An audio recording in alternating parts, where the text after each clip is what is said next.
Oh my god. No, I'm never going to get all this in. No, please don't take my paper.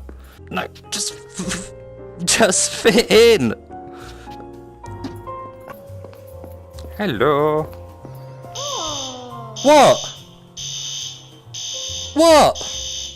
No! No, just take the paper. Blah, blah, blah, blah, blah, blah, blah. Let's begin.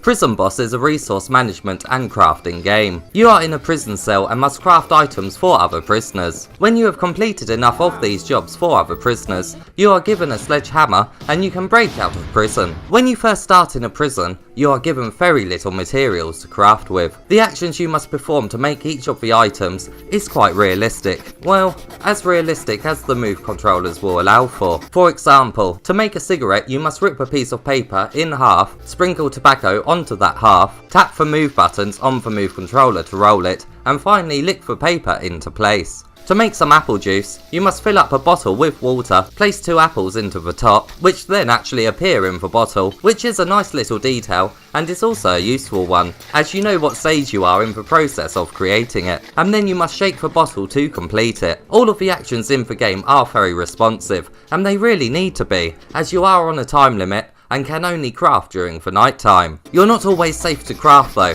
as prison guards patrol at night time. If they catch you, they will take any materials that are on show in your cell, so you need to hide everything before they reach you. Seeing the light coming from their torch really does make you panic, as you desperately try to stuff everything away from sight. Further increasing the urgent feeling is the actions you must perform with the moves to craft. Some stages of the creation process require you to repeat an action over and over again. There is no indicator how many times you must do these actions, so you do tend to go as quickly as possible. If you are unlucky and do get caught, and a massive amount of items get taken away from you, it can be a bit hard to get back into enjoying the game again, as you start with very little materials and also quite low quality ones. To get back to where you was before can be a massive grind. You can somewhat get used to how long it takes for the guards to patrol around each prison, and you do eventually get used to the timing it takes to craft each item, but you're never 100% safe, as sometimes the guards take a brief break and stand still. This forces you to always be on the lookout for them, and you will need to look too,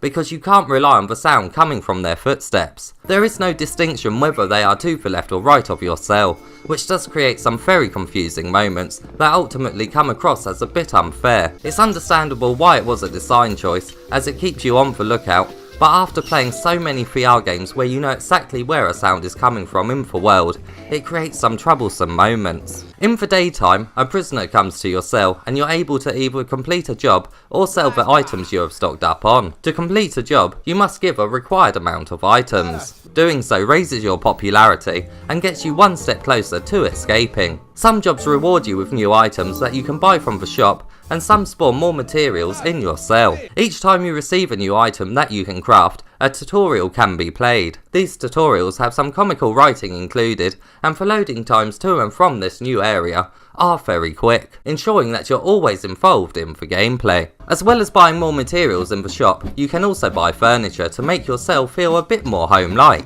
Some furniture is really only for show only, but most actually does have a use, as they offer more storage space to hide things in. You can place your furniture wherever you want in your cell, but if you play seated like I did, you will find it easier to place them in a certain way, as it can be hard to reach up high or low down to hide items. Standing really is the best way to play, thanks to having so much more space to move around freely. Like most games with a cartoon style on for PSVR, this game really does look great and has so much depth, especially as each of the prison cells you're in are quite small, even more so when you start filling them up with furniture. The furniture also spawns with randomly selected textures, so even if you put the same items in exactly the same place in a new game, your cell will most probably look slightly different visually. There is 4 prisons in the main game, and each one does have a different style. The routes the guards take are slightly different. so there is a bit of learning involved. Each one comes with its own objectives that you can complete. So there is some replayability here if you want to ace each one. It took me around 6 hours and 45 minutes to get to about halfway through the final prison,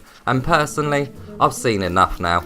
The repetition of crafting the same items over and over again is just too much. Don't take my completion time into account too much, as they will vary a lot from person to person with this game, especially if you get caught a few times, so it is hard to put an exact playthrough time on it. If you do want more gameplay, there is a couple of extra modes you can play. In high score mode, you're against the timer and must craft items quickly without getting caught. Doing so will give you a few extra seconds on the timer. The second mode is called boss mode. This is basically a custom mode where you can set for rules, such as what materials you start with, how many days you are in prison for, and what prison out of the 4 you're actually in. The main difference when playing in this mode is that when you complete enough jobs, you receive skill cards. These can then be used to unlock items in the shop to buy. This mode really is more of the same, and I don't see many people playing it for too long, unless they are trophy hunters. There is a massive 38 trophies to achieve in this game, and there is a platinum. You probably already guessed, but there is quite a few grindy ones here, like crafting 1000 items and completing 30 jobs. There's also some additional challenges, like selling $1,000 worth of items at once and hiding an item without putting it in some furniture. Some are also tied to the 2 extra modes, like scoring 10,000 points or more in the high score mode and finishing a 40-day game in boss mode. And you will also need to complete every objective in all 4 of the prisons. They really do cover every part of the game, and it is a doable platinum,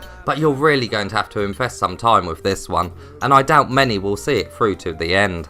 This game did actually remind me ever so slightly of Dead Hungry, because of its fast-paced nature and how everything is laid out all around you. But what this game excels in is making you feel like you're actually there. The fact that nearly every item around you is interactable and has a use just grounds you in the world so much, and it's actually one of the more immersive games I've played. And the fact that you can place items wherever you want really makes the cold cell quite homely. You can eventually cook too, shaking your mixture out of a bowl and then having the end result scatter all over the place, and then having to rush to pick everything up is just another example of how the game constantly makes you feel on edge and panic. The actions you must do to craft each item really have been given so much thought, and are mostly fun to perform. But the fun does die down due to the repetition. You will have to make each item so many times through the course of the game, and it really does drag on.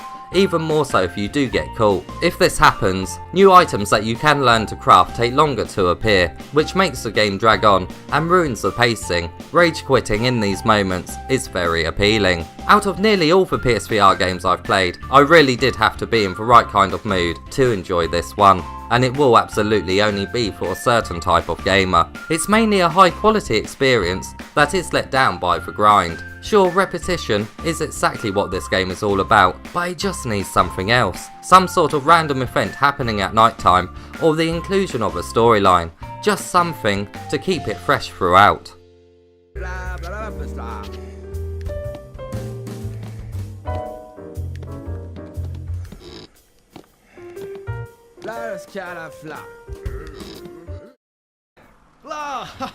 blah blah blah blah blah.